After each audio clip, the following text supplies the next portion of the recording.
This past week, Victor Wembanyama and Scoot Henderson put on a show for the basketball world and let everyone know they aren't your regular run-of-the-mill draft prospects you see every year. Scoot and Wemby are generational young talents that teams, in the words of many drafted NBA analysts, will create a race to the bottom to tank and hopefully draft one of these guys. We're months away from the draft, and even bringing up draft prospects before the NBA season is crazy. But these two guys are worth the hype and can't go under the radar amongst the NBA community anymore. Let's start off with Wembanyama. Wembanyama is listed at 7'3", but when you look at him standing amongst other taller players such as Rudy Gobert, he towers over them, and some people think he's at 7'4" and possibly 7'5". Not to mention he has an 8-foot wingspan and a 10-foot standing reach. This guy is a physical freak of nature. We gotta talk about the fact that Wembanyama is one of the greatest prospects we have ever seen in NBA history. We look at other guys such as LeBron James, Zion Williamson, and I get it. I think this is a huge task that we're putting under Victor Wembanyama, but from what we've seen from him and his skill set, the potential is clearly there. When we look at Wembanyama on the court, I think the main thing that you see is his defense and his ability to impact the floor in a multitude of ways. You look at a guy when he enters the league, he's gonna be a perfect rim protector with his reach, with his ability to stay grounded. And you look at the fact that when you look at how the NBA is played today, you have a lot of centers who are playing drop coverage, who are putting the pick and roll, and with the length and size of Wembanyama, he's able to affect those shots from a farther distance and still recover back to protect the paint. You look at the fact he could be a great weak side defender, and at the times be a great rim protector, and also he has the ability to stay in front of some of those guys on the perimeter. I do think that when you look at him on defense, people compare him to like a Rudy Gobert. And I'm not gonna lie to you, I know we've seen so many comparisons of Kevin Durant meets Rudy Gobert or just another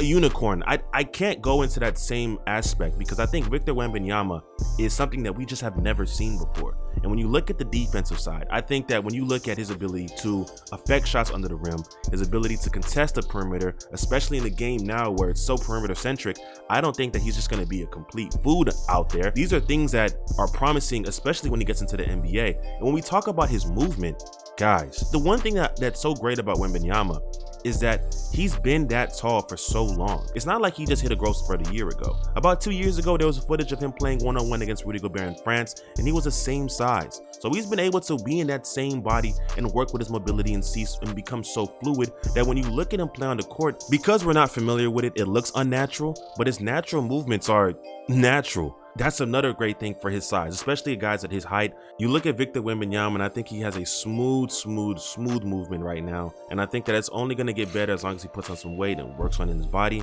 It's going to be interesting to see how that goes going forward. We haven't even talked about his offense. Look, we've talked about Kevin Durant, we talked about Brandon Ingram, we talked about a lot of guys. I ain't seen a 7'5" guy pull up from 3 like this. And I think that one thing about Victor Wembanyama is his potential on the offensive end. Even though his defense is greater, I think the potential what he can do on offense is just great immediately. You look at his size already, he can sit in the dunker spot, he can sit as a role man on any team in the NBA when he gets drafted. And I think as a catch and shoot big man, if he works on that jump shot, even though it's there, he has a jump shot, I think it's gonna have to be improved, of course, once he gets into the NBA. He's going to be able to stretch the floor for a lot of teams. So you have a guy who can sit and be a lob threat and also be a catch and shoot at the bare minimum big man. And that's literally what you want from the big man in today's game. You have a lot of teams who have a lot of guards who are fast paced who won't need space. Well, you got a guy who can lob in Victor Wembanyama. And you also have a guy who can sit up and just spot up from 3.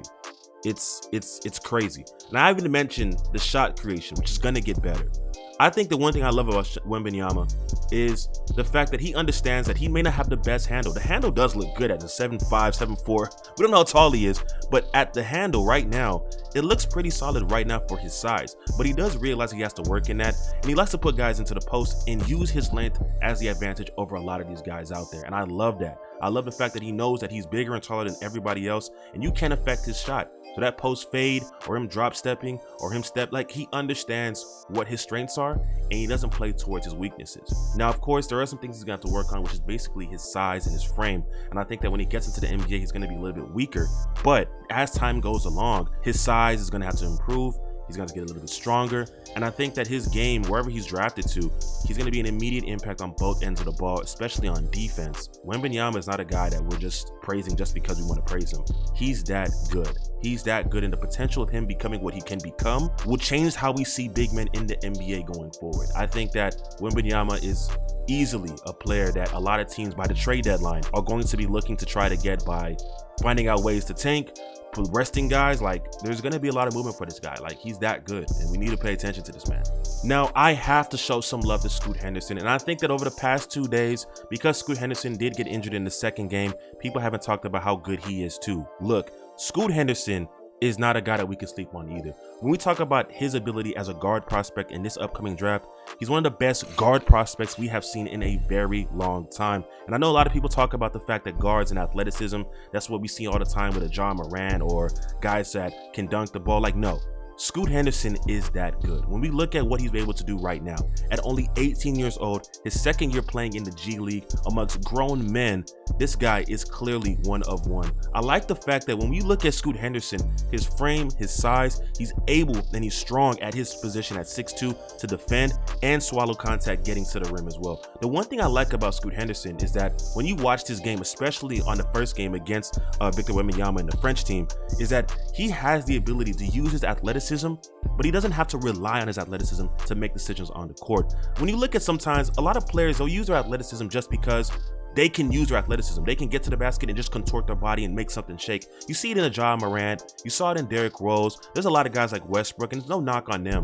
And I think Scoot has that same ability as well. But what you see from Scoot is that when he's going to the rim, he's going hard and attacking, and there's a reason why he's going there. If it's this dump off pass to maybe a big man, maybe a kick out to a shooter, I'd like to see that playmaking ability, especially from him, and using his athleticism to put pressure on the defense, which also helps his team on offense. In his first season in the G League, he averaged 1.7 steals per game, and you can already see that he has a frame to play defense, and he has a solid base where he can stay in front of a lot of guards. So defense clearly is something that he can talk about. And I think that a lot of people take for granted the fact that Scoot, especially at a young age, playing against these grown men right now, it's not something that's just okay. I think we've seen a lot of guards over the past 5 years. You look at the past 5 years, there have been guards that have come out of, who have skipped college and gone straight to the NBA, or are highly drafted prospects. You look at like a Jalen Green, a Josh Giddey, a LaMelo Ball, Luka Doncic, who we think is a top 5 player in the league right now.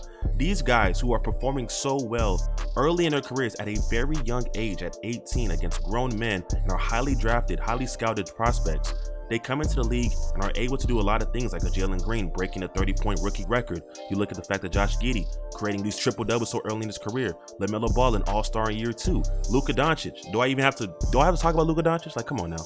Like, Scoot Henderson is a player that I think many people are masked by his athleticism, but his playmaking ability and his passing repertoire is only getting better as the days go on. I think the one thing that obviously Scoot's gonna have to work on is the jump shot. And I think that last year, people look at his jump shot percentage and say it was 17%, only took 2 threes a game. And I think that in that game against Victor Wembanyama, you can see that he's eager to take those shots. He's only gonna get better with those shooting ability. And if he upgrades in that ability in shooting, he's clearly going to be a great prospect for a team. I think when he enters the league immediately, he's a #1 point guard for any team that he gets drafted to. He's going to raise the ceiling for a lot of those teams, a lot of players on those teams, so that they can perform better on offense. Now again, this isn't a guy that you can't to hide on defense. He can play defense. I think people need to understand that, yes, Victor Wembanyama, he's my #1. But in this draft class, Scoot Henderson is also just as good. And I think people need to pay attention to him as well. I know we talk about, look, you're watching the video, you've seen videos of all these guards that have been drafted before who come into the league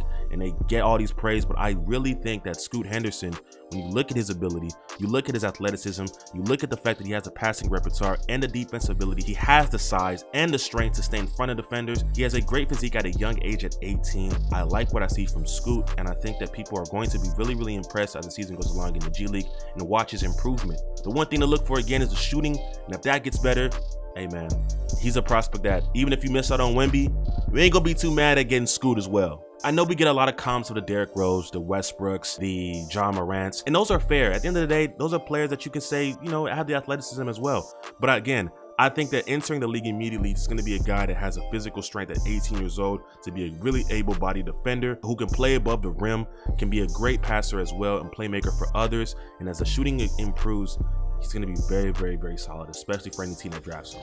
I just want to conclude and tell you guys again, Victor Wembanyama and Scoot Henderson, this duo is not something that we've seen before. I joked about on Twitter, and I said the last time we seen a duo like this was Hakeem and Jordan. And they're not going to be Hakeem and Jordan. I know, I get it. I ain't finna force.